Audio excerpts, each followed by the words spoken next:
하르트만의 존재론이 일상적인 진리에서 출발했듯이 하르트만의 미학 역시 굉장히 평범한 우리가 다 아는 어떤 그 원리에서 출발합니다. 그래서 감상과 창조를 비교하자면 창조는 이제 작가가 표현하고자 하는 정신에서 출발해서 거기에 색과 선을 입히는 어떤 물질을 입히는 과정으로 나가는데, 감상은 반대로 저자가 만들어 놓은 작품에서 음과 색을 보고 거기에 담긴 정신을 파악하는 것입니다. 감상은 작품이 담고 있는 어떤 물질적 요인으로부터 그 뒤에 숨겨진 정신을 파악하는 것인데, 그 정신이 단 하나의 층만으로 이루어진 것이 아니라 여러 개의 층으로 이루어져 있습니다. 예를 들어서 미켈란젤로의 조각을 보면 그 살아있는 듯한 어떤 생명성과 영혼과 감정을 우리가 파악을 하고, 또 그 뒤에 있는 어떤 그 깊은 형이상학을 또 우리가 파악을 하게 됩니다. 그래서 이 미적 지각에 대해서 하르트만이 굉장히 상세하게 분해를 하고 있습니다. 우리가 나무를 아름다운 대상으로 바라볼 때 이 아름다움에 대한 지각이 두 부분으로 이루어져 있는데요. 첫 번째로 나무의 색과 선을 바라보는 어떤 객관적인, 인식적인, 수용적인 그 지각의 부분이 있고요. 그 위에서 우리가 이 나무를 아름다운 대상으로서 바라보는 것입니다. 그것은 이제 미적인 관조고, 감정을 넣어서 보는 감정적 직관이고, 예술적인 관조이고 직관이라고 할 수 있습니다. 그러니까 그 순수한 어떤 그 있는 그대로 바라보는 어떤 객관적인 지각을 토대로 해서 미적인 지각이 가능하다는 것이죠. 지각이 객관적인 지각과 미적 지각의 두 부분으로 나누어진다고 했는데요. 우리가 보통 살아갈 때 또는 객관적 인식에서는 그 객관적인 지각, 그 일반적인 지각이 우위를 이루는 반면에, 우리가 미적 태도로 대상을 바라볼 때는 미적 지각이 우위를 이루고 미적 지각이 본질적이 되는 것입니다.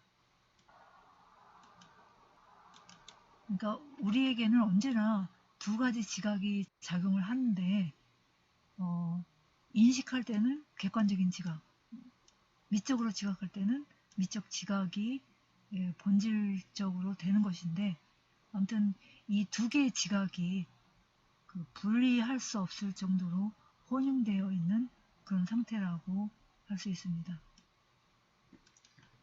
일반적인 객관적인 지각과 미적 지각이 서로 대립되는데요. 본질적인 것과 부차적인 것이 일반 지각과 미적 지각에서 서로 뒤바뀝니다. 예를 들면 일반적인 객관적인 지각에서는 있는 그대로 바라보는 것이고, 미적 지각에서는 상상력을 보태서 미적으로 바라보는 것이죠.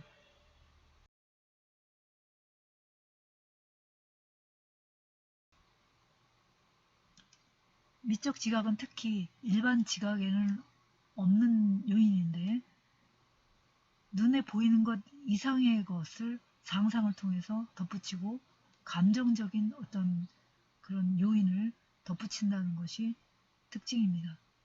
그것을 다른 말로 초월적이다. 그러니까 객관적으로 지각할 수 있는 것을 넘어서서 그 상상의 세계로 예를 들면 초월한다는 것이죠.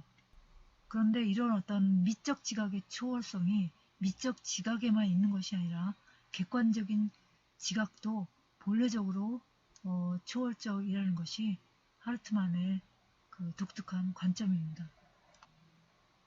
예를 들어서 우리가 어떤 사람을 만날 때 그 사람의 외모만 보는 것이 아니라 그 사람의 도덕성과 어떤 그 지성성, 이런 것들을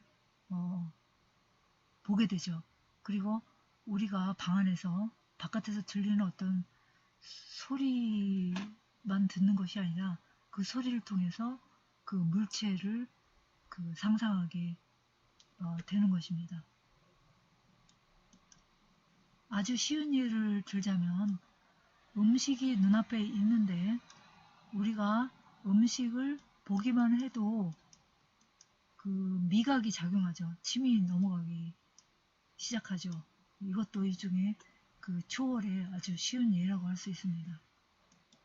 앞에서 칸트가 미적인 만족을 무관심적이라고 보았고 쇼펜하우어가 일종의 잠정적 해탈이라고 이야기했는데요.